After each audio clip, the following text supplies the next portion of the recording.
Bless the food. In the name of the Father, The Son, and the Holy Spirit. bless us. Bless us, O Lord, and this the faith which we are about to receive from thy bounty through Christ our Lord. Amen. Bless also those who prepare this food, and may this food nourish our body and our soul.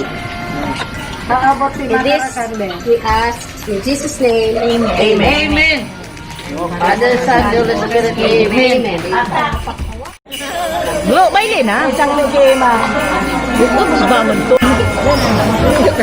Bumili ka ba? Sorry.